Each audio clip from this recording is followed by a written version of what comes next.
No mais, espero que vocês estejam bem. Bom dia a todos, aqueles que chegaram agora, tá certo? Vamos começar nossa aulinha hoje.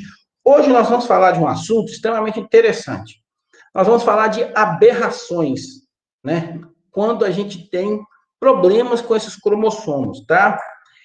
Vocês vão perceber que essas aberrações, né? Aí agora a gente não vai falar mais em genes, mas nós vamos falar em termos de cromossomos, tá certo? Quando você, por exemplo, recebe um cromossomo a mais, o que pode acontecer? Quando você recebe um cromossomo a menos, o que pode acontecer? Então, esse é o nosso assunto hoje, tá? Quando a gente fala em receber um cromossomo a mais ou a menos, a gente está falando em relação a números, né, de cromossomos. Então, pode ocorrer aberrações cromossômicas, pode ocorrer erros durante a divisão celular, e aí, principalmente na hora da meiose, na hora da formação de um gameta, e ainda o indivíduo dá a sorte ou o azar de milhões de espermatozoides, por exemplo, que poderia estar, né, com algum defeito, né, todos sadios, né, normais, e um estar com defeito, e justamente esse que estava com defeito é que consegue, então, a concepção, e aí o indivíduo pode ter algum tipo de problema na vida dele. Então, a gente vai ver isso. E pode ter também um tipo de aberração, que é quando acontece edições no nosso DNA. A gente vai ver isso aí também, tá? Edição de DNA, a gente até fala um pouco também na aula, a gente vai falar que é algo novo que a gente está fazendo agora, a gente consegue fazer edição de DNA, mas dá para vocês notarem quais são os problemas que pode acontecer, ok? Então, vamos lá para a nossa aula, deixa eu apresentar aqui. Alguém tem alguma pergunta que queira fazer?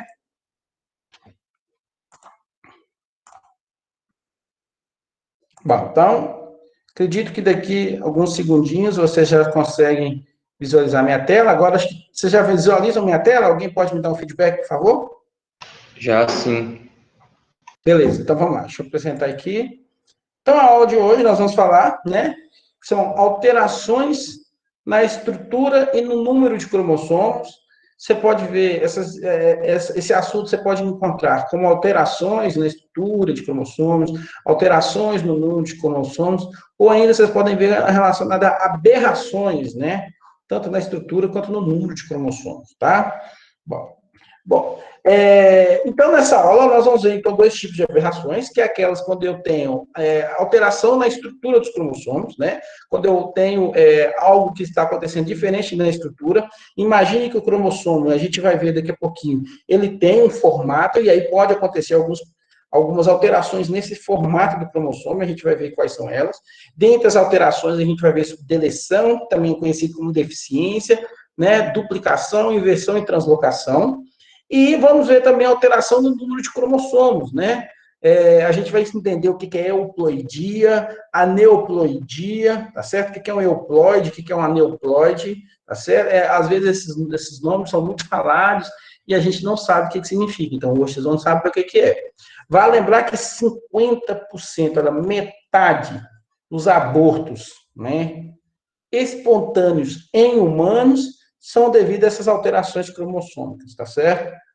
Então, muitas vezes, uma gestação não vai para frente, né? 50% dessas gestações que não vão para frente, ou seja, que o camarada, né, a esposa estava grávida, né? E aí acontece, né, desse bebê, né, morrer, eles vão morrer ali por volta até as 12 semanas de idade, 9 semanas mais ou menos de idade, isso pode acontecer, né? Nós, por exemplo, eu e minha esposa perdemos um bebê. Na verdade, nós tivemos 2 perdas de bebê já, né? E por volta ali de 6 semanas aproximadamente, né? Um agora recente, um ano atrás, um outro há uns 5 anos atrás, nós tivemos isso aí. E provavelmente era uma aberração, né? Uma alteração no número de cromossomos, tá certo? 47% dessas variações que estão relacionadas a alguma variação numérica, né? Ou seja, falta um número de cromossomos. A gente vai ver que tem alguns cromossomos que, se faltar, dá problema, tá certo?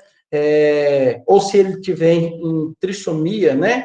Ou seja, um cromossomo a mais, a gente vai ver que dá alguns problemas. Alguns dá a morte imediata do indivíduo, outros não dá a morte imediata do indivíduo, mas o indivíduo, às vezes, nasce, tem um sofrimento muito grande, por exemplo, a síndrome de Patal, né, a síndrome de Edward, mas outros a vida é normal, como a síndrome de Down, que a pessoa tem uma vida normal, mas tem alguns são muito triste, né, a história, tá? E 3% são de variações estruturais, né? São aquelas variações da estrutura que a gente viu, a deleção, a duplicação, a inversão, a translocação, que pode fazer com que esses indivíduos, então, morram, né? Deixa eu ver se eu esqueci de falar alguma coisa para vocês aqui, porque eu coloquei alguns lembretes aqui. Não esqueci, não. Vamos lá, então. Bom, então isso aí seria a morfologia de um cromossomo. A gente já viu uma foto parecida com essa no primeiro dia da nossa aula, né? E aí tem vamos falar assim, deixa eu só pegar meu apontador aqui.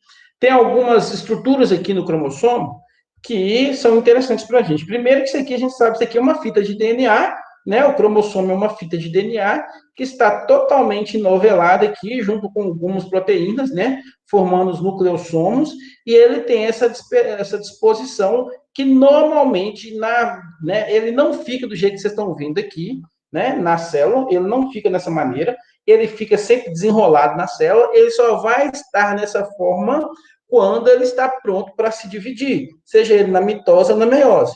Então, naturalmente, o cromossomo não tem essa disposição que vocês estão vendo assim, tá certo? Além do mais, também, ele não tem essas duas perninhas que a gente está vendo aqui, esses dois braços aqui, que a gente conhece como cromátides, né?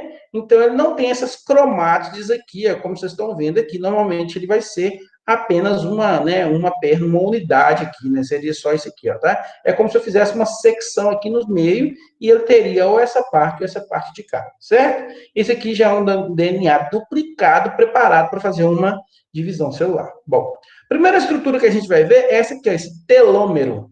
Esse telômero nada mais é do que uma região do DNA daquela região que não codifica nada.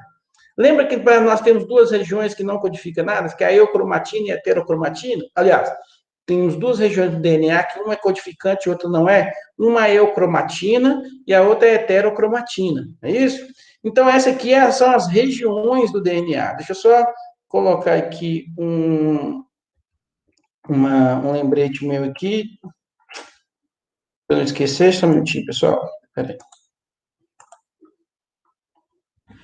Bom,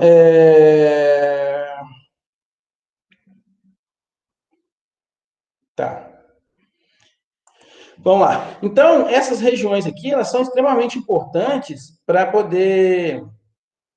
Às vezes vocês não estão entendendo nada, é porque quando eu tiro assim, é só para eu lembrar, eu escrevi alguns lembretes ali para não esquecer de falar com vocês, tá? Bom, então essa região do telômero, qual que é a importância dessa região aqui, então, né? Ela é formada pela eucromatina, por exemplo. Bom, ela é importante por quê? Porque o DNA, ele sofre ações mecânicas, né? Durante a divisão celular, durante as fibras de fuso, e aonde as fibras de fuso vão ligar? Elas vão ligar aqui no centrômero aqui, né? As fibras do fuso vão ligar aqui no centrômero. Se for, né, na mitose, um vai ligar de um lado aqui do cromossomo, né, de uma parte aqui do cromossomo, o outro vai ligar do outro lado aqui, vai haver essa separação entre elas aí, né? Garantindo que uma cópia desse DNA vai para cada uma das células, por isso que a mitose, ela é equacional, né? Não tem redução, diferente da meiose. A meiose vai juntar uma aqui e esse vai ter um outro, esse cromossomo vai ter o seu homólogo, que também vão levar a fibra de fuso e vai levar, então, vai separar os dois, né? Então, na mitose, por exemplo, ela vai se encontrar aqui, né, as fibras, e vão puxar esses camaradas, cada um para os seus lados, tá certo? E isso pode fazer com que essa ponta aqui do DNA, elas se encostem, elas se batem, né? Elas, né, durante a puxada do centrômero, desculpa, das fibras de fuso, esses lugares aqui, então, eles são importantes justamente por causa de ação mecânica. Proteção, é como se fosse um capacete, né? Só que você vai ter telômero tanto nessa ponta aqui quanto na ponta de cá, que vão ser responsáveis, por exemplo, para poder não deixar que esse DNA sofra ações mecânicas. Então, lógico, aqui vai ter regiões, são regiões onde não tem gene ativo, né? genes que estão inativos e que não servem para codificar nada. Os genes que estão ativos começam aqui dessa constrição secundária para baixo aqui, tá? Aqui também no centrômero eu também vou ter regiões aqui, né, do DNA que não tem nenhuma codificação de nada também, tá? Então a gente fica somente com essas regiões aqui intermediárias, tá certo? Essa constrição secundária ela é importante, aqui a gente chama de zona SAT, né? A zona, por exemplo, está relacionada com a formação do nucleo, tá certo? Nessa constrição aqui. E teríamos, então, as cromátides irmãs. A gente já explicou que as cromátides são cada uma dessas pernas aqui. Então, essa seria a morfologia dos cromossomos. Além disso, os cromossomos eles têm Professor, quatro. Pode perguntar. o telômero também ele serve para não encurtar o cromossomo, né? Explica isso aí também, que eu lembro que o Leonardo Eu explicava, ia falar isso. o Então, telômero... Ah, tá. era isso que eu ia falar, essa próxima figura. O Paulo adiantou aí, então, vamos lá. Os cromossomos, eles podem ter quatro disposições, né? Entre essas quatro disposições, ele pode ser do tipo metacêntrico, quando eu tenho, né, ai, fugiu o nome agora, o centrômero. O centrômero aqui bem ao centro, né? O submetacêntrico, que ele é um pouco, né? Vou ter um braço maior do que o outro, vamos falar assim, né? O acocêntrico, que é esse onde eu tenho apenas duas perninhas bem pequenininhas, né? Em relação às outras. E o telocentro, que é do que o Paulo acabou de falar, que embora a gente ache que esse telo, né? Que eles são só ligados aqui nas pontinhas, ele existe, então, essa parte do telômero aqui, né? Então, uma das funções do telômero também é delimitar até onde esse centrômero ele vai ser disperso aqui durante o cromossomo, tá? Existe uma formulazinha básica que indica quando você tem um cromossomo que ele é metacêntrico, né? Isso é através das razões do braço, né? É possível você medir essa distância entre esses braços aqui, tá certo? Então, se, por exemplo, se a razão estiver entre 1 e 1,49, que razão é essa? Quando você divide, por exemplo, né, a medida do braço longo, que é o quê? Em relação à medida do braço curto, se essa razão estiver entre 1 e 1,5, significa que ele é um cromossomo do tipo metacêntrico. Se essa razão estiver entre 1,5 e 2,99, próximo de 3, ele vai ser um submetacêntrico. Se ele tiver, então, maior do que 3, né? Se ele fosse essa razão, for maior do que 3 e menor do que um número que, dito como infinito, ou seja, se ele tiver pelo menos um pedacinho aqui, ele vai ser um acocêntrico, e ele pode ser um telocêntrico se ele tiver apenas os telômeros lá na ponta, tá certo? Ele não tem nenhum DNA codificante, apenas telômero. Aqui ainda você tem DNA codificante aqui. Essa disposição é extremamente importante, principalmente quando a gente for falar de estruturas de DNA, tá certo? Porque elas são razões, por exemplo, para poder haver edição no DNA nesse caso aí, tá? Mais alguma pergunta? Te respondi, Paulo? Respondeu. Uhum. Ótimo, então. Então vamos seguir. Qualquer coisa, vocês param aí de novo, tá? Bom, então, como alterações estruturais, né, seria variação nos tamanhos do cromossomo, na posição desses centrômeros, na quantidade de DNA. E isso é o que a gente chama de alterações estruturais, tá certo? Depois nós vamos falar sobre alterações numéricas, que é quando eu tenho variação no número de cromossomos, tá? Por enquanto, nós vamos ficar com essa parte de estrutura, que é quando eu tenho essa mudança no tamanho do cromossomo, né? Ou às vezes na posição do centrômero, sendo o centrômero ele pode ser posicionar de uma forma diferente, ou na quantidade de DNA mesmo, tá? Então, são alterações que vão acontecer de maneira espontânea, mas elas podem ser também induzidas. Induzidas através de quê? Principalmente de raios X, por exemplo, que são raios ionizantes, né?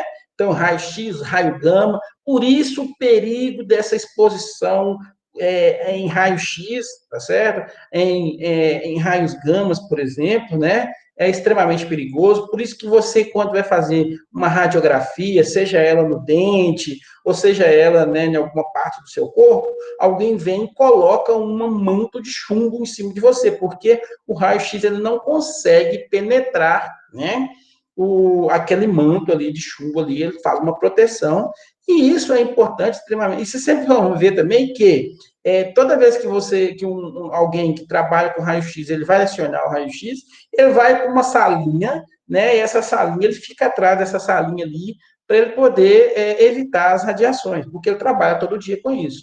Essas salinhas, né, normalmente elas são feitas também com material de chumbo, né, onde ele tem meio que uma cápsula de chumbo onde ele entra para ele se proteger. Por que ele precisa se proteger? Porque se ele ficar sendo exposto a esses tipos de raio-x, que são raios ionizantes, ele vai poder ter, né, um tipo de ação em cima do seu DNA, por exemplo, né, em cima do seu DNA. E isso não vai ter muito problema com relação às células do seu corpo. Muitas vezes pode até vir dar assim um problema, você vai ter uma divisão celular diferente, isso pode acontecer um câncer, mas o mais perigoso é com relação às suas células germinativas, né, os seus gametas. Por quê? Porque você pode produzir gametas defeituosos com a exposição de raio-x e ter, então, a partir daí, filhos defeituosos, tá? No passado, muita gente que trabalhava com raio-x, estou falando há muito tempo, década de 40, década de 50, normalmente tinham filhos defeituosos por causa da exposição dos raios-x, certinho? Então, pode ocorrer devido a causas obscuras, né? Essas radiações ionizantes, que é raio-x, e as radiações não ionizantes, que são os raios infravermelho e ultravioleta. Ou seja, quando você, por exemplo, pode ficar muito exposto ao sol, né? Você está recebendo radiações aí não ionizantes, que seria, por exemplo, os raios infravermelhos ou ultravioleta, que pode alterar, então, essas estruturas dos seus cromossomos, e isso pode virar, por exemplo, um câncer. O câncer de pele já foi comprovado. De onde saiu o câncer de pele? Através de exposição, né, direta ao sol, né, justamente por alterações na estrutura dos seus cromossomos, tá? E basta ter uma aberração dessa, basta ter um cromossomo desse que fica diferente, que ele pode, de repente, codificar um tipo de proteína que o organismo não reconhece, e isso transforma-se em um câncer, tá certo? Para lembrar que nós somos frutos de proteínas, né? O nosso DNA vai editar proteínas que vão fazer alguma coisa. Proteínas que vão gerar gorduras, proteínas que vão gerar, né, fontes de carboidratos, por exemplo, mas todo o nosso organismo, ele é sempre traduzido em proteínas, ok? Ou algumas enzimas, né?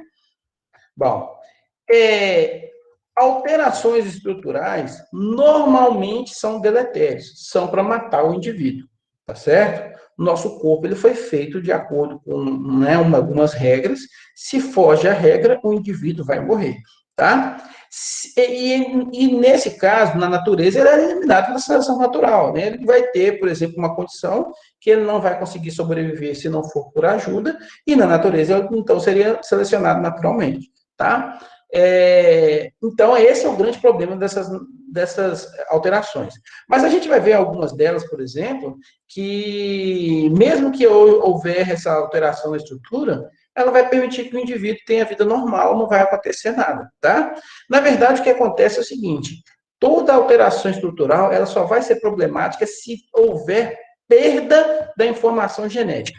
Se houve perda da informação genética, pronto, é problema. E provavelmente vai ser deletério. Se não houve perda da informação genética, porque existem algumas edições que você não tem perda da informação genética, por exemplo, uma inversão. Uma inversão a gente vai ver que você não tem perda da informação genética, então o indivíduo não morre, tá?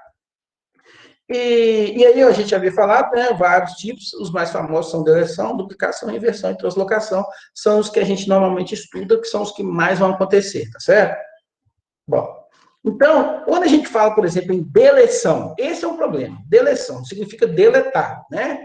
Então, quando a gente fala em deleção, significa que houve quebra de algum fragmento do cromossomo e, por consequência, houve perda desse cromossomo. Se essa deleção acontece só no telômero, e agora você já sabe que o telômero é uma região que não codifica nada, o seu problema é minimizado, né? Menos problema, né? Graças a Deus, você não vai ter tanto problema assim.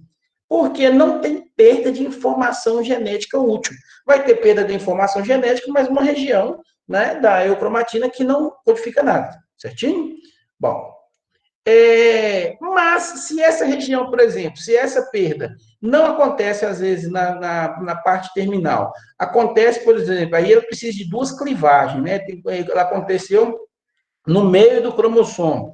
Então, tem uma quebra aqui, e houve perda dessa informação genética. Aí é problema, provavelmente o indivíduo vai ser eliminado, tá? Então, a deleção, normalmente, ela ocorre com perda da informação genética. Perde, né, se ela for terminal, perde uma parte do telômero, mas também perde alguns genes que estão ali na ponta, tá? Essas perdas, elas vão implicar, então, na morte celular, né? Se ela for uma morte celular de órgão extremamente importante, pronto, o indivíduo pode morrer. Se essa perda for, por exemplo, de alguma célula que necessita para reprodução sexual, ou seja, gametas, vai formar os indivíduos que provavelmente não vão seguir durante a gestação, ou se seguirem a gestação, vão morrer logo em seguida, porque o indivíduo não vai ter vida normal, tá certo? Uma das causas, por exemplo, daquela, né, provavelmente aconteceu com aquele acidente do Césio aqui, né, 137 aqui em Goiânia, é que houve essas alterações estruturais de deleção. Foram perdas de informações genéticas, os indivíduos morrem porque começa a ter alguma, né, falência múltipla de órgãos. Essas falências múltiplas de órgãos são justamente porque os raios, né, no caso aí, os raios ionizantes, que foi o raio-x, no caso dela lá, né, que era através do Césio, começa, então, a ter perda, corte, você tem uma edição do DNA de forma a perder parte do DNA. Perda de DNA vai te matar, tá certo? Infelizmente, é morte. Uma alteração importante, né, da estrutura, que a gente chama de deleção, é essa deleção do braço do cromossomo 5 em humanos, tá? Se acontecer essa deleção do cromossomo 5, de parte desse cromossomo 5, né, você vai lá e retira um pedaço, né, desse cromossomo 5, o que vai acontecer? Você pode ter, então, essa síndrome que chama síndrome do Cri-du-Cat, tá? Essa síndrome do Cri-du-Cat também é conhecida como síndrome do miado do gato. Por que isso? Porque a criança que tem essa síndrome, ela tem um choro muito parecido como se fosse um miado, né? Um miado do gato, tá certo? Normalmente ela causa microcefalia no indivíduo, esse hipertelorismo, que é a distância entre os olhos mais afastada, tá? Micrognatia, o que é micrognatia? O queixo pequeno, curto, né? Queixo para dentro um pouco curto, tá? E causa, infelizmente, retardo mental. Isso acontece justamente porque são genes que estão lá no início desse cromossomo 5, que são extremamente importantes para poder evitar que haja esse tipo de edição do DNA, tá bom? Então, ele é um exemplo aí, tá? Síndrome de Cri-du-Cat, certo? Uma outra alteração estrutural é quando ocorre uma duplicação de um pedaço do DNA.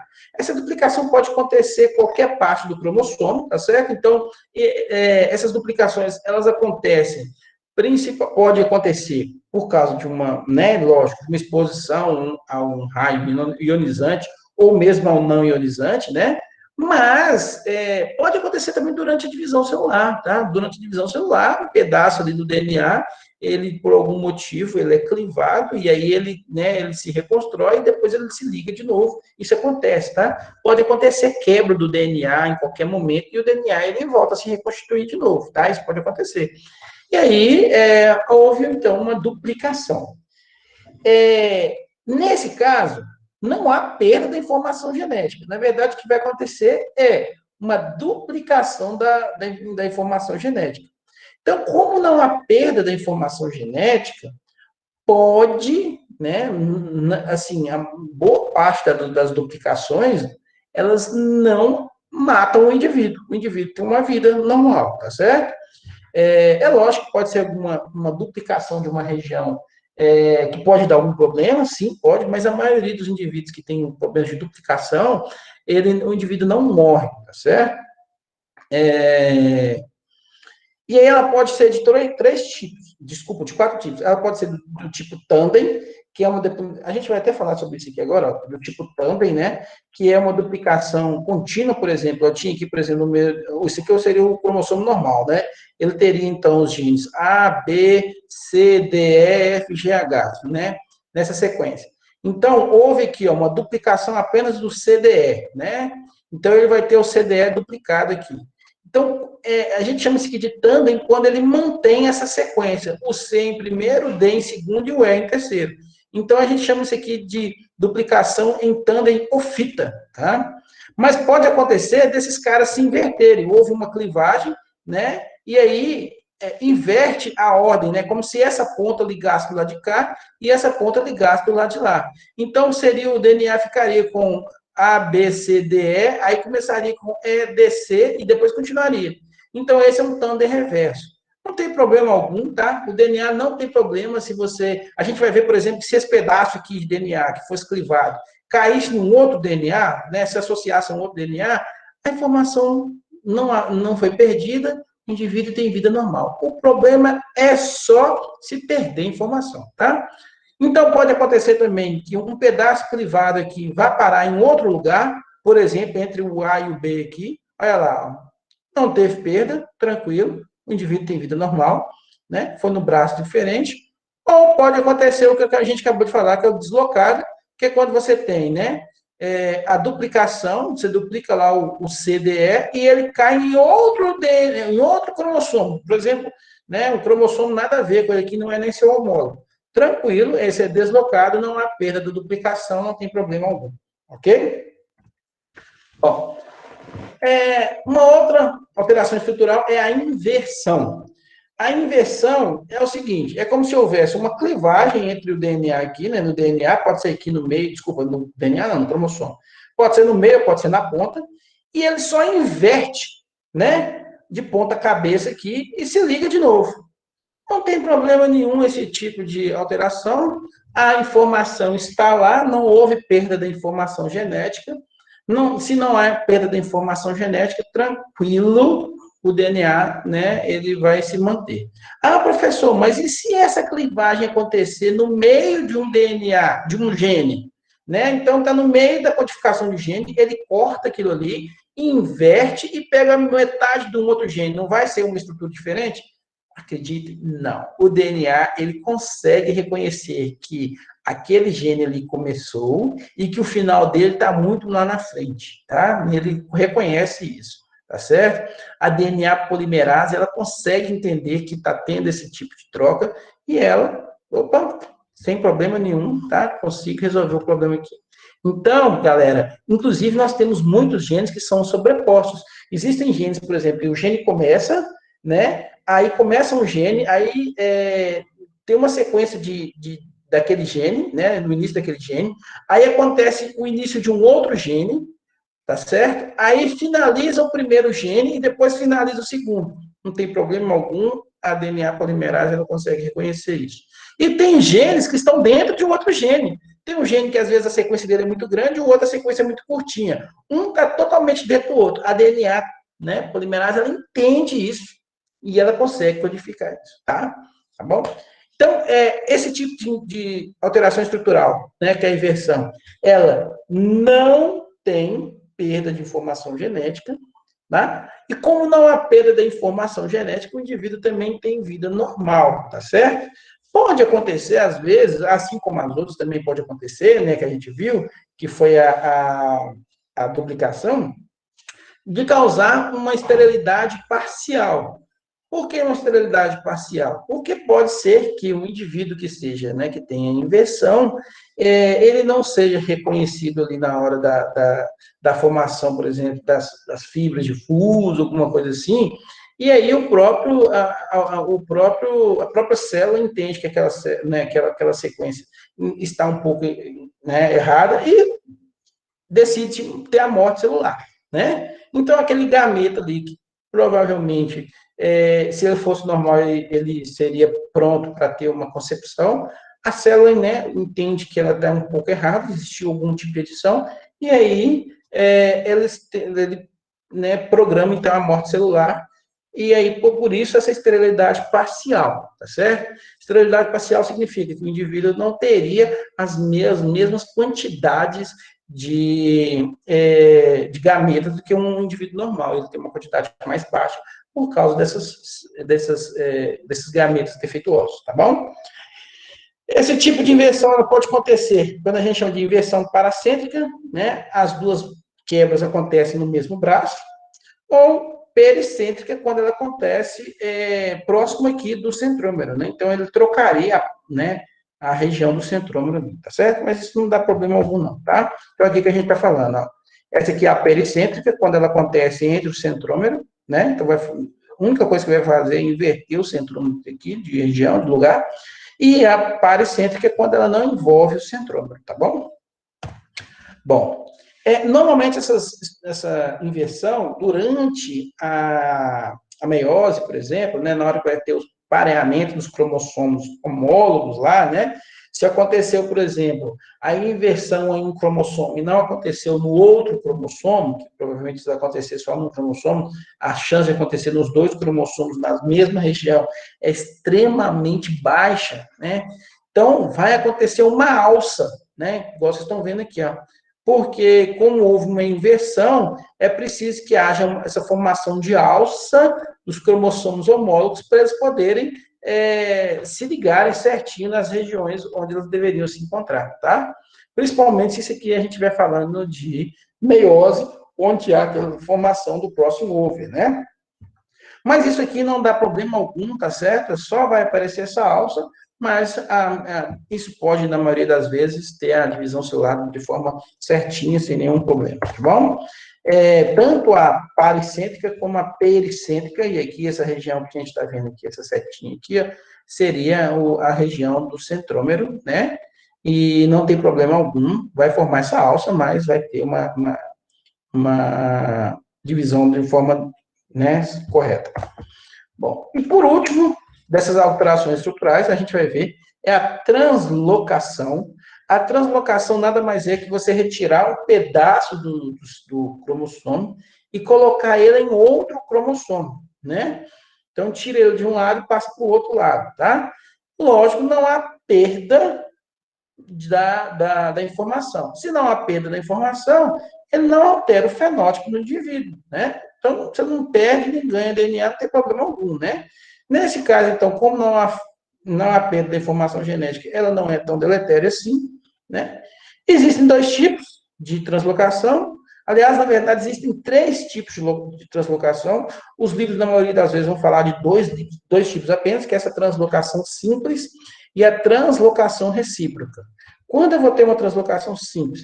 Quando o fragmento de um cromossomo, então, vai aderir ao seu outro que não é homólogo, né? Ele sai dali, vai para um outro lá e pronto. Ele saiu dali e entrou lá. Mas pode ter uma translocação recíproca quando ocorre a troca entre fragmentos de cromossomos, né, não homólogos.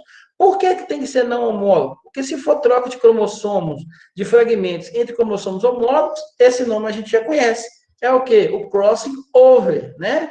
Crossing over. Crossing over é um tipo de translocação recíproca que acontece entre dois cromossomos homólogos. Mas essa translocação que ele está falando aqui não é o crossing over. É quando ocorre a troca de dois cromossomos entre cromossomos que não são homólogos, né? Por exemplo, entre o cromossomo 5 e o cromossomo 12, por exemplo, né? Então, eles trocam de material. O 12 passa um pedaço para o 5, o 5 passa um pedaço para o 12, pronto. Isso é um tipo de translocação recíproca. Se só o 5 passar para o 12 e o 12 não passar nada para o 5, ou o 12 passar para o 5 e o 5 não passar nada para o 12, por exemplo, aí é uma translocação simples, tá? E se o 5 passa para um outro 5 não homólogo, desculpa, homólogo, aí não deixa de ser, aí deixa de ser translocação, porque aí é conhecido como crossing over. Tá bom? Então, aqui está o tipo de translocação, né, que eu acabei de falar. O simples, quando ele tira, né, uma parte, notem que aqui, ó, os cromossomos até na figurinha ele coloca as letras diferentes, né, A, B, C, D, E, F, G, aqui o L, M, N, O, P, Q, R, então mostrando para você que são dois cromossomos diferentes, não são cromossomos homólogos, porque se ele fosse cromossomos homólogos, por exemplo, esse cromossomo em vermelho, também teria essa sequência A, B, C, D, E, F, G, né? Lógico, com seus alelos diferentes, poderia ser maiúsculo ou minúsculo, tá certo? E aí o 5, se eu tirar, então, e passar apenas para o... Desculpa, o 5 não, né? Eu estava falando aqui do 5 e do 12. Mas se eu tirar, por exemplo, uma parte aqui, que foi esse G, e colocou em outro cromossomo não homólogo, a translocação é simples. Se eles trocam figurinhas entre eles, aí a translocação é recíproca. Tá certo? Então, nesse caso, não há perda nem ganho de material genético, apenas uma redistribuição. O indivíduo vai ter vida normal, ele vai continuar codificando todos os genes que ele precisa, tá? E aí ele não tem problema algum. O que pode acontecer é só na hora da meiose, durante a meiose, né, quando há aparelhamento daqueles cromossomos em homólogos, aí em vez de fazer uma alça, igual a gente viu, né, no caso da inversão, você vai ter uma formação em cruz, tá? Essa formação em cruz aqui, durante a divisão celular, justamente para poder conseguir abrigar todos os cromossomos aqui. Você vai ter tantos os cromossomos que estão, né, tanto os cromossomos que são homólogos, quanto os outros que não são homólogos. Isso aqui, o exemplo que eu acabei de dar, né, se o vermelho fosse o 5, então ia ter o pareamento do 5 com o seu homólogo 5, o pareamento do 12 com o seu homólogo 12, mas as partes aqui também iam se parear. Por isso ia formar esse formato de cruz aqui, tá certo? Esse formato de cruz. Isso pode dar um probleminha durante a divisão celular, às vezes pode acontecer desses caras não se, né, das fibras de fuso não conseguir se ligar aqui por alguma questão da configuração que a estrutura está, e se ela não se as fibras de fuso não conseguir, né, se ligar aqui, pode acontecer de formar uma célula com mais ou menos cromossomos em relação a números, e aí a matéria, a história que nós vamos ver na segunda parte da aula agora. Então, eu teria uma alteração numérica, porque está indo mais cromossomos do que deveria ir, né? Você não tem mais uma formação de células com cada um com 23 cromossomos, no caso de humanos, né, dos gametas. Teria células com números a mais, alguns cromossomos, por exemplo, um espermatozoide, um ovo com 24 cromossomos ao invés de 23, poderia acontecer isso. E isso pode ser, né, que seja reconhecido e a morte daquela célula, e isso explica também a ideia de você ter uma esterilidade parcial, certinho? E, por fim, um tipo de translocação bem característica, que é a translocação robertsoniana, tá? Essa translocação robertsoniana, ela faz o seguinte, ela vai acontecer, né, quando há um rearranjo nessa estrutura dos cromossomos, uma perda de uma parte do cromossomo, mas que esse cromossomo ele acaba se ligando ao outro cromossomo. Professor, então pode acontecer isso? Pode acontecer isso. Principalmente vai acontecer, né, quando você tem cromossomos acrocêntricos, né? Vamos só lembrar quem são os cromossomos acrocêntricos aqui, né? É aquele que tem esse aqui, ó, esse é o acrocêntrico, tá? Então, se acontece, por exemplo, uma perda desse cromossomo acrocêntrico aqui, ó, tá? Houve uma perda aqui, isso aqui, há uma clivagem aqui, e esse cromossomo vem e liga em um telocentro, por exemplo, tá? Então, ele vai formar agora um outro cromossomo grandão, né? Pode acontecer de ter 2 telômeros, se tiver 2 telômeros, isso pode dar um probleminha na hora da divisão celular, mas pode acontecer dessa clivagem ser antes do telômero e esse pedacinho aqui for para lá, encostar lá. Então, você teria um cromossomo muito grandão. Isso, por incrível que pareça, é muito comum em acontecer com bovinos, tá? Em bovinos acontece isso, tá? Esse tipo de translocação. Ela foi observada, ela tem esse nome de robertsoniana, porque quem observou esse primeiro tipo de translocação foi esse Robertson, em 1916. Mas esse Bilgerman, em 1982, trabalhando com bovinos, ele percebeu que tinha os bovinos fazendo esse tipo de translocação, muito comum, lá entre os cromossomos 1 e 29. Não são os únicos cromossomos que trocam, porque os bovinos têm outros cromossomos que são também acrocêntricos, né? Ela sempre vai acontecer, né, na maioria das vezes, entre cromossomos acrocêntricos, tá? E aí ele vai fazer um novo cromossomo que ele chama de submetacêntrico, tá? O que vai acontecer? O bovino, então, ele deixa de ter 60 cromossomos e passa a ter 59 cromossomos, porque um cromossomo juntou com o outro, ligaram e fizeram um cromossomo só único. Eu tenho a ideia aqui seria justamente essa. Imagine que esse aqui seria o cromossomo 1, esse aqui seria o cromossomo 29, né? Então, há, por exemplo, uma clivagem aqui de um dos cromossomos aqui, lógico que não vai acontecer nos dois, vai acontecer sempre em um. Então, há uma clivagem aqui, há essa perda desse 1 aqui, há uma clivagem aqui no A, aqui, nessa perda desse A, e aí o 2 liga aqui no C, você vai ter, então, um novo cromossomo, agora gigantão, né? E esses outros dois pedacinhos vão se ligar, né? Porque, afinal de contas, ninguém vai ficar ali sozinho, né? Todo mundo vai se encontrar um pedacinho com o outro. Mas esses pedaços aqui, eles podem se perder ou podem não se perder. No caso dos bovinos, normalmente se perdem. E se acontece entre os cromossomos 1 e 29, esses cromossomos 1 e 29, eles não fazem com que o indivíduo se morra, tá? Mesmo que haja perda da informação genética, o indivíduo ainda vive. Ele só vai ter problemas reprodutivos, né? Alguns problemas reprodutivos aí, em decorrência de você ter um cromossomo a menos, tá? Então, isso aqui, por exemplo, é isso aqui, olha que interessante, isso é o cariótipo de bovinos, tá? Isso aqui é de um macho, isso aqui é de uma fêmea, onde houve entre o cromossomo 1, vocês estão vendo que está faltando o seu homólogo aqui, né? Não tem o cromossomo 1, e aqui no 29, olha lá, ó, ele ficou maiorzão. Ele deveria ser desse jeito, né? Mas por que ele é grandão desse jeito? Porque ele pegou parte do cromossomo 1 e, né, aderiu ao seu cromossomo, ao seu outro cromossomo aqui, que era o 29, então ele ficou com esse cromossomo gigantão aqui. E aqui uma fêmea com o mesmo problema, tá bom? Com o mesmo problema. Tá? Então, de novo, isso pode acontecer, né? Mas até aqui, né, depois, na hora que vocês estiverem estudando, vocês dão uma olhadinha aqui, eu deixei algumas informações para vocês aqui, ó. Tem outras translocações entre outros cromossomos que são observados em bovinos, tá? Por exemplo, entre o cromossomo 11 e o 12, entre o 15 e o 16, tá certo? Já foi observado, só que são muito mais raras. Em bovinos são muito mais normais, tá? E aí, muitas vezes, o bovino, ele tem um problema, né, de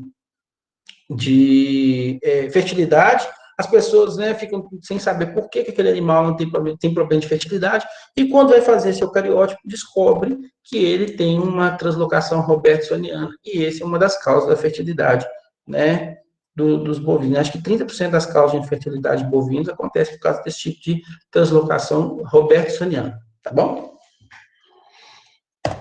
Bom, e quando tem alterações numéricas? E quando acontece o seguinte, em vez de ter uma clivagem dentro do cromossomo, eu tenho a ida a mais ou a menos de um cromossomo durante a divisão, né? Isso aí dá problema. Na maioria das vezes vão dar muitos problemas, tá? É diferente das alterações estruturais, que só quando há perda, né, da deleção, que vai ter um problema na vida do indivíduo, né? As outras vão causar um tipo de, né, assim, uma esterilidade parcial, mas o indivíduo ainda vive. Agora, alterações numéricas é problema, tá certo? É um problema sério, tá? Isso se você for um mamífero. Mas, se você é, por exemplo, um peixe, se você é réptil, ou se você são plantas, a gente vai ver que isso não dá tanto problema assim. Aliás, é uma estratégia de melhoramento, tá? Então, às vezes a gente tem mania de pensar como mamíferos, e mamífero, alterações numéricas vai dar problema, o indivíduo vai morrer, ou vai ter uma vida muito dificultosa por causa desse cromossomo a mais ou a menos que você vai, né, que você teve. Mas se você é um peixe, se você é um réptil, se você é uma planta, isso a gente vai ver daqui a pouquinho, que isso pode ser uma estratégia, tá bom? Bom, isso aqui só para vocês verem, esse aqui é uma espécie de peixe, essa espécie é Astyanax scubart, tá certo? Eu não sei como que esse peixe chama normalmente, tá? Mas é tipo uma piabinha que a gente vê aí nos rios, certo? Esse aqui seria o cariótipo do peixe normalmente. Ele tem 18 pares de cromossomos, né? Então seria 36 cromossomos no total, mas existe alguns indivíduos que são triploides, né? A gente sabe que nós somos diploides, a maioria dos indivíduos, né? Nós somos diploides, a maioria dos eucariontes, tá? Somos diploides. Os procariontes, eles normalmente são haploides, ou seja, eles só têm um cromossomo, né? No caso de bactérias, ele só tem um cromossomo mesmo, né? Só tem um cromossomo, não existem outros cromossomos, né? A maioria das bactérias só tem um cromossomo só, né? Aí você tem protozoários, por exemplo, aí eles passam a ter mais de um cromossomo, tá? E aí nós, né, eucariontes, e aí, né, estou incluindo, né, logicamente, os mamíferos, somos normalmente diploides, ou seja, diploidia significa que você tem um cromossomo e seu homólogo, certo? Sempre em dois, em pares, né? Mas alguns indivíduos insistem em quebrar essa regra e serem triploides, significa que você tem 3 cromossomos homólogos ao invés de 2, né? 3. Então, esse é o caso de peixes que normalmente são assim, mas você pode encontrar peixes do tipo B também, da mesma espécie, exatamente igual, com 3, né, DNA, desculpa, 3 cromossomos ao invés de 2. O que isso pode causar? Bom, em alguns casos, isso pode aumentar, por exemplo, o tamanho do animal, isso pode deixar o animal um pouco mais esperto, se for, por exemplo, em relação a peixes e répteis aí, tá? Então, isso ao invés de, né, do animal ter uma perda, uma morte, alguma coisa assim, não, isso ele sobrepõe ele em termos de melhoria, o indivíduo fica melhor, né? Pelo fato de ele ter um cromossomo a mais, tá certo?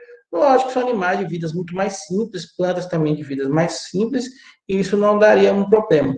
Como os indivíduos, né, principalmente mamíferos, aves e mamíferos, são indivíduos extremamente muito mais complexos, né, em sua organização, né, um cromossomo a mais daria defeitos. Mas nesses indivíduos, eles se somam, se sobrepõem, e isso aumenta a chance desse indivíduo sobreviver mais na natureza e muitas vezes ele ser melhor do que os indivíduos que são só diploides, tá?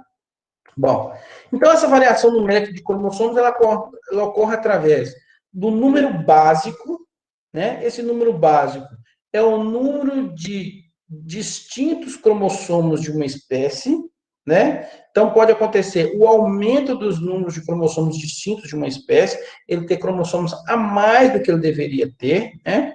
Ou do número haploide, que é o número de cromossomos nos gametas de uma espécie, certo? Haploide seria uma cópia, a partir daquela cópia daquele haploide, você vai ter indivíduos diploides, que somos nós, ou triploide, como, por exemplo, o trigo, né? Tetraploides, a gente vai ver isso aí, tá? Quando a gente fala em número básico de cromossomos, vamos chamar o número básico de cromossomos de X, para a gente entender como é que funciona essas alterações numéricas. E quando nós vamos falar de números de haploides, com N. Então, por exemplo, nós humanos, nós temos 23 pares de cromossomos, né? E então a gente fala que nós somos do tipo 2N igual a 2X. Por que 2N igual a 2X? Nós temos 2 haploides, por isso nós somos diploides, por isso então 2N, e 2X, porque o que a gente quer dizer é que nós temos cromossomos em formas de pares, né? Você vai ter 46 cromossomos, ou seja, você tem 23 pares, tá certo? Qualquer alteração nesses camaradas aí, o indivíduo deixa de ser o indivíduo que a gente está falando aqui, normal em relação ao número básico ou número de haploides, tá bom? Então, de novo, o número básico que a gente está falando aqui, que é o X, vai relacionar ao número de cromossomos que você tem, números de cromossomos distintos, tá certo? E quando eu falo em número de haploides, significa quantos pares daquele cromossomo você tem, tá? Bom, então vamos lá para o primeiro tipo que a gente vai ver de alterações numéricas, que a gente chama de aneuploidia, tá certo? Nós vamos ter 2 tipos aqui, o primeiro deles é a aneuploides, tá? Os aneuploides, ou aneuploidia, são aqueles em que o número de cromossomos nas células somáticas não é um múltiplo do número básico, tá? Então, ele altera essa historinha que 2N é igual a 2X, tá certo? Porque o número dele de cromossomos, né, o X é aumentado, certo? Então, eles vão possuir lá nas suas células somáticas um cromossomo a mais, ou a falta de cromossomo, tá certo? Então, você vai ter espécies aneuploides, por exemplo, onde você tem, né? Ele pode ser, por exemplo, um diploide com um cromossomo a menos, ou um diploide com um cromossomo a mais. Você conhece, por exemplo, um diplóide com cromossomo a mais. Quem é? É uma trissomia, né? É o síndrome de Down, ele possui um cromossomo 21 a mais. Você também conhece um indivíduo que é um 2N igual a 2x menos 1, que é, por exemplo, aquele síndrome de Turner, que a gente já falou, que é quando o indivíduo tem um cromossomo X a menos, né? O X ou Y a menos. Eu só tenho uma cópia do cromossomo X, lembra? Então, se eu tenho só uma cópia do cromossomo X, ele tem uma perda do número de cromossomos aqui, tá certo? Então, ele vai ser um aneuploide também, né? Mas você poderia, por exemplo, ter um indivíduo triploide com um cromossomo a menos, ou um triploide com cromossomo a mais, ou, por exemplo, um tetraploide com cromossomo a menos, ou um tetraploide com cromossomo a mais. Quando você tem um cromossomo a menos, significa que alguém vai ficar sozinho, a gente tem cromossomos dos tipos monossômicos. Quando você tem um aumento de um cromossomo a mais, você tem uma trissomia, um trissômico, tá? Um aumento de um cromossomo a mais. Tá? Então, quais são as causas de ocorrência de aneuploides? Pode ser, por exemplo, movimento retardado dos cromossomos durante a anáfase, tá certo? Durante a formação das fibras difusas ali, ela demorou muito para formar, e aí esses camaradas demoraram muito para poderem serem puxados, pronto, um cromossomo vai para um lado, o outro fica sem nada, forma-se um aneuploide, tá? Pode acontecer a não segregação dos cromossomos, né? Não houve quebra desses cromossomos, mesmo que houve a fibra difusa, essa fibra difusa ela foi fraca, ela não conseguiu romper esses cromossomos, tá certo? Durante a meiose ou a mitose. Ou não houve, desculpa, esse aqui, não pagamento errado, tá? Não pareamento. Esse aqui, não pareamento. Às vezes eu uso aquele recurso do Windows, do ditado. Você vai falando com o Windows, ele vai escrevendo, ele entende errado, né? Não pareamento, ou seja, não houve a sinapse dos cromossomos homólogos durante a meiose, né? Então não houve essa sinapse, um foi a mais para um lado para o outro, né? E lógico, pode acontecer também irregularidades na hora da distribuição dos cromossomos, durante a meiose dos organismos, tá certo? Isso pode acontecer também, tá? Bom, os aneuploides monossômicos, eles são raros em mamíferos e a maioria morre, tá certo? Mas é muito mais comum em plantas, inclusive é usado em melhoramento de plantas, tá? Daqui a pouquinho a gente vai ver qual que é a ideia do melhoramento de plantas. Então, se o problema de acontecer, né, um aneuploide monossômico, ou seja, a retirada de um cromossomo, em qualquer um dos cromossomos, em humanos, por exemplo, do 1 até o 22, ou seja, se você perder um cromossomo do 1 até o 22, você vai morrer. O único cromossomo que você pode perder é o cromossomo X, tá? Ou o Y, que você perde, e aí você se torna um síndrome de Turner, mas mesmo assim vai ter uma vida dificultosa, né? Então, perder qualquer um dos cromossomos, na maioria dos mamíferos, o indivíduo morre, tá certo? Bom, mas nas plantas, olha que interessante, o indivíduo não morre. E às vezes é usado como uma estratégia de melhoramento. Porque você muitas vezes imagina que você conseguiu selecionar um indivíduo que seja muito bom. Você fez seleção com um conjunto de indivíduos que são muito bons. Agora você quer cruzar esses indivíduos para você ter indivíduos bons aí, né? Garantir, por exemplo, que um cromossomo contenha todos os genes de interesse que você quer. Basta você promover, e existe jeito de você promover, né? Uma vamos falar assim, uma dificuldade durante a formação da meiose, de forma que ocorra a formação de monossômicos. Então, o indivíduo ele vai ser haploide. Você vai formar indivíduos haploides. Se você formar indivíduos haploides, quando você cruzar um indivíduo haploide com outro indivíduo haploide, ele volta a ser um indivíduo diploide, só que o que vai acontecer com esse indivíduo? Ele vai ter a cópia exatamente igual de um cromossomo e do outro, né? Um cromossomo vai ser exatamente igual ao outro. Todos os seus genes vão ser iguais, não vai ter alelos, né? Você vai ter um indivíduo totalmente sem alelos.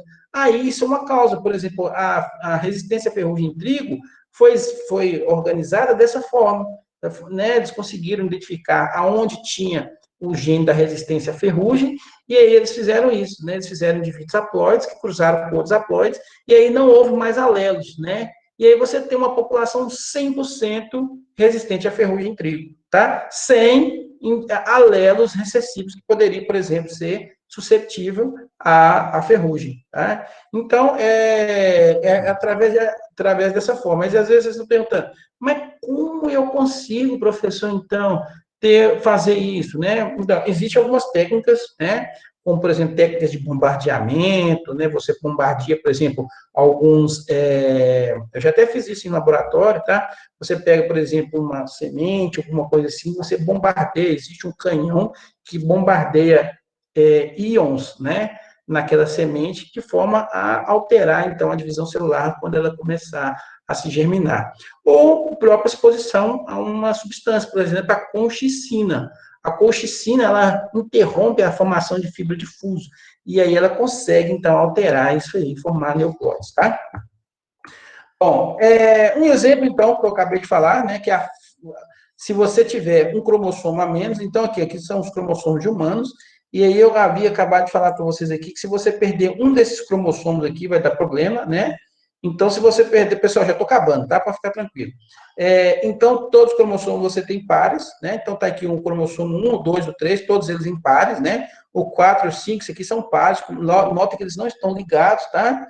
Parece que estão ligados aqui, mas eles estão separadinhos, tá certo?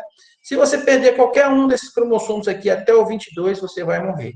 Mas se você perder, né, o Y, um X, ficar só um X, você vai ter uma síndrome chamada síndrome de Turner. Nós já vimos essa síndrome de Turner lá no início, quando a gente falou, né, a gente estava falando sobre formação, né, de sexo lá, né? Então, indivíduos normalmente nascem com retardamento mental, tá? Possui pouco, ele vai ser fêmea, né? Caso vai ser uma menina, tá certo?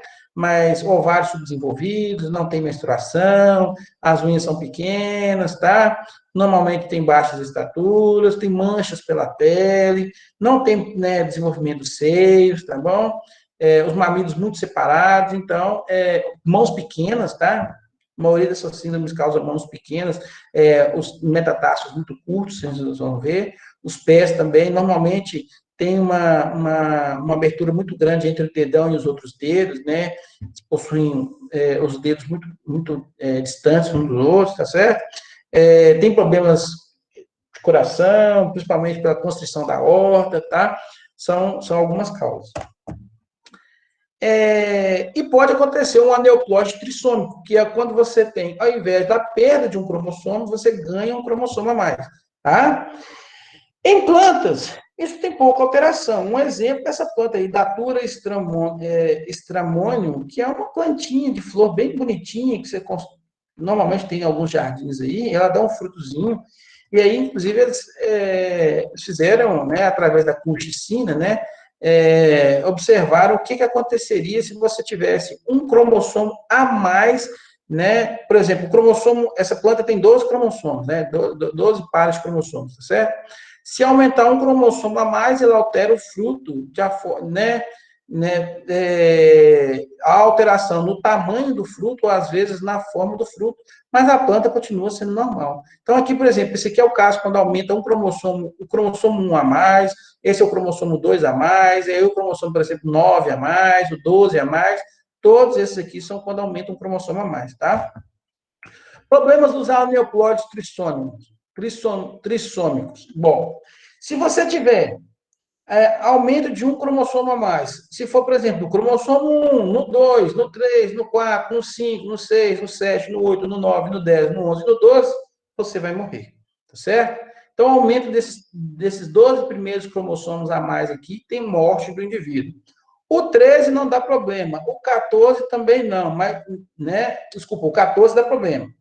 O 15 não dá, o 16 dá problema, o 17 também dá problema se aumentar mais, o 18 não dá, o 19 e 20 dão problemas, o 21 não dá, o 22 dá problema se aumentar, e os cromossomos sexuais não dá problema, mas assim, não dá problema, eu digo assim, não vai ter morte do indivíduo, né? O indivíduo não vai morrer, não vai nascer, tá certo? Mas a gente vai ver que todos eles geram doenças a mais. Então, só para vocês lembrarem, se for no 13, no 15, no 18, no 21 e nos cromossomos sexuais, o indivíduo nasce com algum tipo de problema, mas nasce.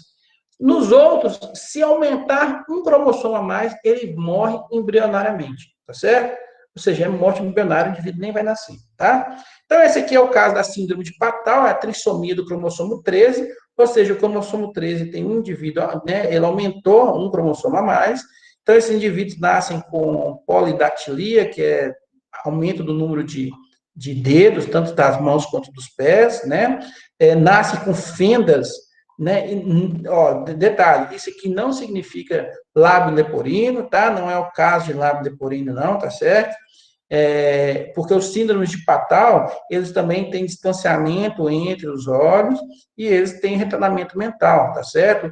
Muitas vezes a pessoa nasce com lábio leporino, que é o caso dessa fenda aqui, ó, né? O indivíduo não nasce com o palato formado, mas aí você vai lá, faz uma cirurgia, pronto, o indivíduo tem uma vida normal, não é esse caso, né? Esse aqui é um problema na hora da formação, lá do fechamento da notocorda, lá, né, durante a formação embrionária, tá bom?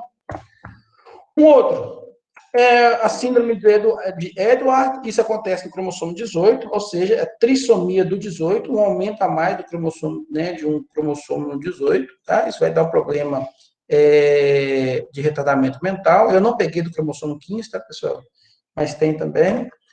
O trissomia do 21, a gente já viu, né? 3 cromossomos 21, é o síndrome de Down, tem as características que a gente já viu, a gente não precisa ficar escrevendo aqui, todo mundo conhece, muito mais comum, né, de acontecer, né? E a trissomia dos cromossomos X, né?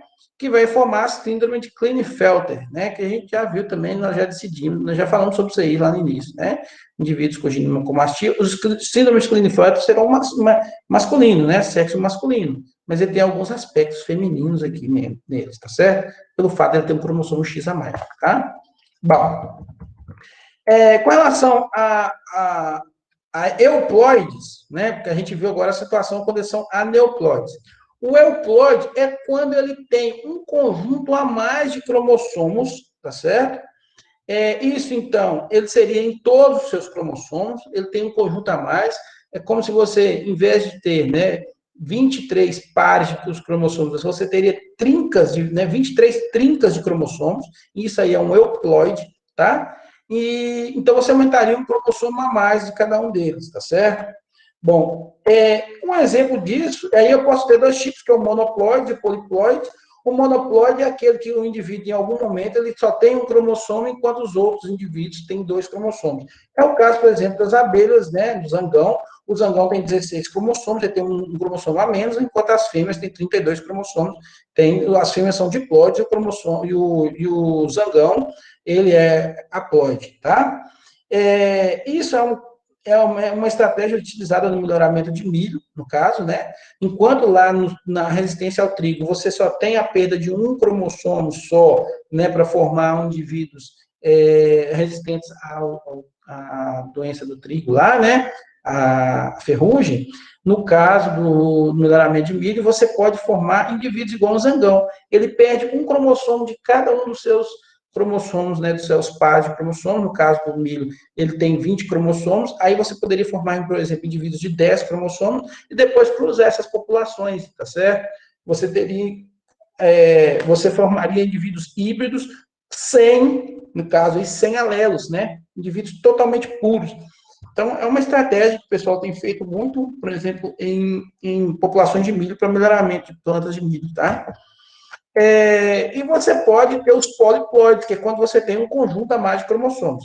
Esse poliploide, ele pode ser autopoliploide, quando só ele, né, o conjunto de cromossomos são da mesma espécie, ou você pode ter um alopoliploide, quando você tem a junção de 2 indivíduos de espécies diferentes, e eles se juntam e formam, então, alterações cromossômicas conjuntas, tá?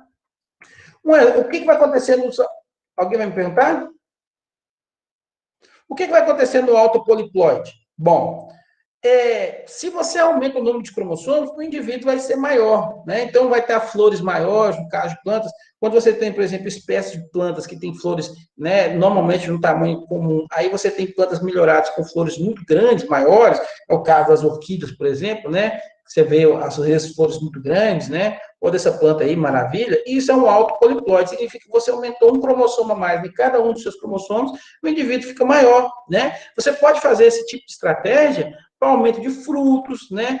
Folhas de forrageira, pessoal, essas forrageiras melhoradas, onde as folhas são muito maiores do que a forma normal, é feito dessa forma. Você aumenta um cromossomo a mais, e isso, em vez do indivíduo morrer, ele faz com que ele seja um pouco melhor. Ele aumenta a sua capacidade, né? Há um aumento exagerado da planta. Isso em plantas funciona muito bem, tá? Então, por exemplo, e aí, né, nesse caso, você teria, por exemplo, frutos maiores, foi o caso, por exemplo, das melancias, o fato de você ter melancias muito grandes, através dessa forma de aumentar um cromossomo a mais, tá? Isso pode ser também feito pela colchicina, né, que é um tipo de alcaloide, que ao você introduzir no indivíduo, no tratamento do indivíduo, ele vai formar, né, naquela região ali, indivíduos muito maiores, depois você basta cortar esse indivíduo aqui, plantar, você tem uma planta agora tetraploide, uma planta que poderia ser, por exemplo, diploide, ela passa a ser tetraploide, ela passa a aumentar e tem tamanhos muito maiores aí, tá certo? Então, é uma forma de você ter essa variação, essa alteração numérica aí, tá? O indivíduo tem o dobro do tamanho, tá certo? Ou isso pode acontecer também quando você tem dois núcleos reprodutivos que vão, né, por exemplo, você pode acontecer, né, de ter dois núcleos reprodutivos, por exemplo, que vai inseminar ali uma oosfera, você tem um indivíduo triploide. É assim que eles conseguem formar indivíduos triploides ou os tetraploides, quando é desse jeito que a gente acabou de falar aqui, tá? E o alola poliploide é quando você pega duas espécies diferentes e junta elas, tá certo? Quando você pega dois indivíduos diferentes e juntam eles através de técnicas de edição de DNA aí. Isso pode ocorrer naturalmente na natureza, é o caso, por exemplo, do trigo, da aveia, por exemplo, do algodão, né, da cana-de-açúcar, da banana, tá? Esses indivíduos, eles são também tetraploides, ou às vezes triploides, mas de que forma? Não do seu mesmo DNA, mas de DNAs de outras espécies que acoplaram entre eles, tá certo?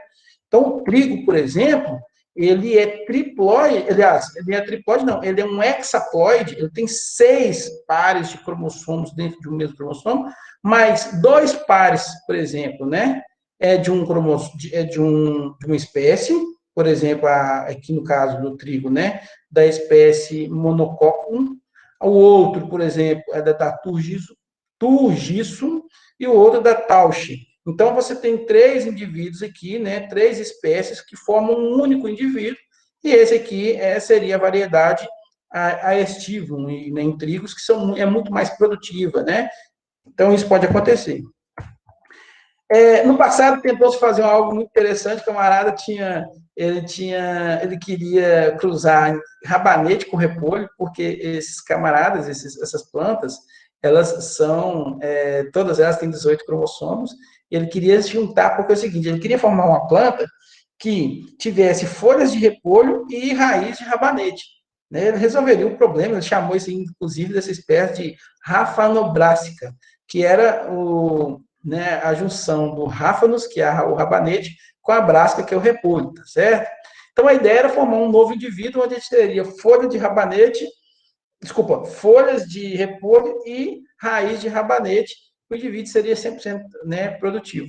Só que deu errado, quando você faz esse cruzamento, o indivíduo sai com folhas de rabanete, que ninguém come, e raiz de repolho, que não serve para nada. Então, no passado, isso deu errado, né? Alguém tentou fazer esse tipo de euploidia aí, de alola poliploide, não deu certo, não, tá? E para terminar, um exemplo de euploidia que deu certo é o triticale, que é, né, a junção do cromossomos, por exemplo, do trigo com centeio. O centeio é bom porque ele tem intolerância a seca, né? E o trigo ele tem as qualidades nutricionais e planificadoras que a gente conhece. Então, eles juntaram, né? O trigo ele era diploide, aliás, ele não era um diploide, né? O trigo, no caso, ele era um tetraploide, né? Ele já era, né? Eles pegaram espécies de trigos, ao invés de ser aquela espécie de trigos que tinha 3, né, cromossomos, né? 3 é um hexaploide, onde eram 3 espécies, ele pegou uma espécie de trigo que tinha 2 espécies, né? Aqui, um tetraploide, e colocou mais um cromossomo de centeio, e aí ficou um hexaploide, só que um hexaploide da seguinte forma, né? O RR aqui vem do centeio. E aí por isso que você consegue hoje plantar trigo em regiões né? Com seca. Pronto, pessoal, terminei. O assunto é um pouco grande, desculpa, mas é um assunto extremamente interessante. Alguém tem alguma dúvida, queira tirar?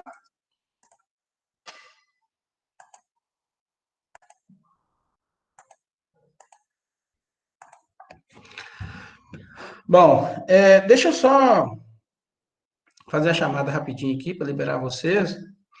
Mas essa formação de essas edições de DNA, por que ela é muito importante a gente aprender isso hoje, né? Porque é o quente do momento, o que a gente está tentando fazer hoje. Fazer edições de DNA, nós temos feito edições de DNA, principalmente essa parte de formar aloloploides, assim, também em algumas técnicas que a gente faz, um exemplo disso, né, que é muito interessante, que resolveu o problema da formação de insulina, é exatamente através, né, dessas edições de DNA. Então, antigamente, quando você precisava, por exemplo, de tomar insulina, isso muito tempo atrás, a insulina era retirada do suíno, né? Era retirada a insulina do suíno para que o indivíduo tivesse, então, né, a injeção né, injetar a insulina em indivíduos que têm problema de diabetes, né?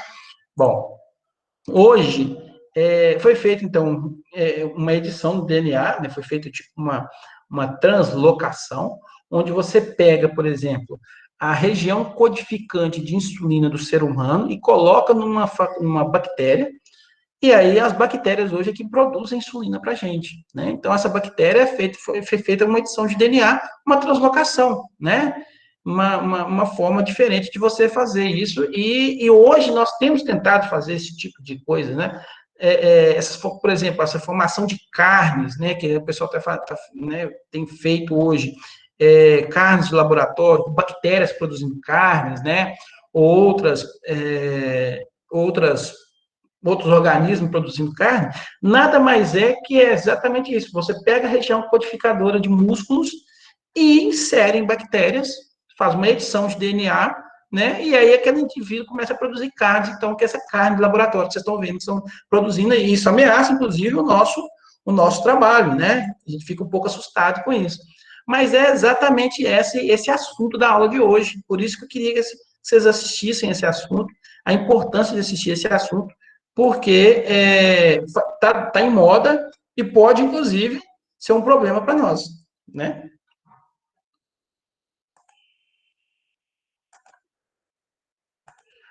Pessoal, só vou fazer a chamada rapidamente aqui.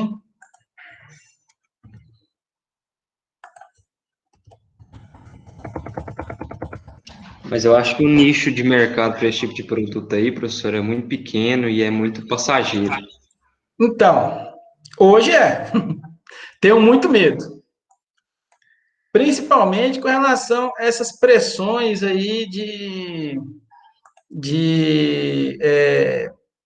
principalmente assim, sociedades defensoras de animais, e que pererê, parará, e que fala mentira aí que nós criamos animais, e que os animais têm sofrimento, e que tem uma que vai lá em algum lugar e fala que a gente come a menstruação da galinha.